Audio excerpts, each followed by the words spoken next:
ಕ್ಷೇತ್ರದಲ್ಲಿದ್ದಂಥ ವಿದ್ಯುತ್ ಸಮಸ್ಯೆಯನ್ನು ನನ್ನ ಗಮನಕ್ಕೆ ತಂದಾಗ ನಾನು ಸರ್ಕಾರಕ್ಕೆ ಒತ್ತಾಯ ಮಾಡಿ ವಿನಂತಿಯನ್ನು ಮಾಡಿ ಮುಖ್ಯಮಂತ್ರಿಗಳನ್ನು ಉಪಮುಖ್ಯಮಂತ್ರಿಗಳನ್ನು ನಾನು ಬಹಳ ವಿನಮ್ರವಾಗಿ ವಿನಂತಿಸಿ 276 ಕೋಟಿ ರೂಗಳ ಒಂದು 220 kV ಸ್ಟೇಷನ್ ಅನ್ನು ನೆಲಮಂಗಲಕ್ಕೆ ಮಂಜೂರು ಮಾಡಿಸ್ಕೊಂಡ್ಬಂದು ಮುಖ್ಯಮಂತ್ರಿಗಳ ಕೈಲಿ ಅದಕ್ಕೆ ಶಂಕುಸ್ಥಾಪನೆ ಮಾಡಿಸ್ತಕ್ಕಂಥ ಕೆಲಸವನ್ನ ಮಾಡಿದ್ದೇನೆ.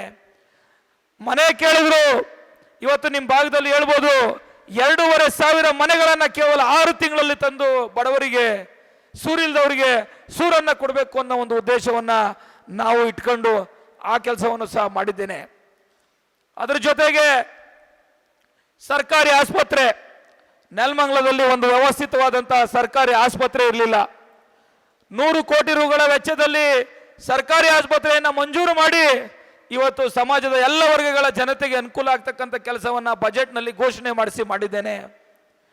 ಇದರ ಜೊತೆಯಲ್ಲಿ 50 ವರ್ಷದಿಂದ ನೆಲಮಂಗಲ ಪಟ್ಟಣಕ್ಕೆ ಒಳಚರಂಡಿ ವ್ಯವಸ್ಥೆ ಇರಲಿಲ್ಲ. ಹಿಂದೆ ಹಲವಾರು ಶಾಸಕರು ಬಂದೋದ್ರು, ಒಳಚರಂಡಿ ಇಲ್ದಿದ್ದು ಅವ್ರ ಕಣ್ಣಿಗೆ ಕಾಣಲಿಲ್ವಾ? ಸನ್ಮಾನ್ಯ ಮುಖ್ಯಮಂತ್ರಿಗಳ ಅಧ್ಯಕ್ಷತೆಯಲ್ಲಿ ನಡೆತಕ್ಕಂಥ ಸಚಿವ ಸಂಪುಟದಲ್ಲಿ ಒಳಚರಂಡಿ ವ್ಯವಸ್ಥೆಗೆ ಒಳಚರಂಡಿಯನ್ನ ಮಂಜೂರಾತಿಗೆ 20 ಕೋಟಿ ರೂಗಳ ಅನುದಾನವನ್ನು ಮೀಸಲಿರಿಸಿ ಕ್ಯಾಬಿನೆಟ್ನಲ್ಲಿ ಅದಕ್ಕೆ ಅನುಮೋದನೆ ಕೊಡಿಸ್ತಕ್ಕಂಥ ಕೆಲಸವನ್ನ ಪ್ರಾಮಾಣಿಕವಾಗಿ ಮಾಡಿದ್ದೇನೆ. ಇದ ನಂತರ ನೆಲಮಂಗಲ ಪಟ್ಟಣಕ್ಕೆ ಕಾವೇರಿ ನೀರನ್ನು ತರಲಿಕ್ಕೆ ನಾನು ರವಿಯಣ್ಣ ಅವರ ಜೊತೆಗೂಡಿ ಸನ್ಮಾನ್ಯ ಡಿ.ಕೆ. ಸುರೇಶ್ ಅಣ್ಣ ಅವರ ನೇತೃತ್ವದಲ್ಲಿ ಉಪಮುಖ್ಯಮಂತ್ರಿಗಳಿಗೆ ಮುಖ್ಯಮಂತ್ರಿಗಳಿಗೆ ಒತ್ತಾಯವನ್ನು ಮಾಡಿ 75 ಭಾಗ ಅದರ ಪ್ರೋಸೆಸ್ ಅನ್ನ ಮುಗಿಸಿ ಇನ್ನು 25 ಭಾಗ ಪೆಂಡಿಂಗ್ ಇದೆ. ಚುನಾವಣೆ ಮುಗಿದ ಮೇಲೆ ಆ ಕೆಲಸವನ್ನು ಸಹ ನೆಲಮಂಗಲ ಪಟ್ಟಣಕ್ಕೆ ಮಾಡತಕ್ಕಂಥ ಕೆಲಸವನ್ನ ಪ್ರಾಮಾಣಿಕವಾಗಿ ಮಾಡಿದ್ದೇನೆ. ನೀವೆಲ್ಲರೂ ಇವತ್ತು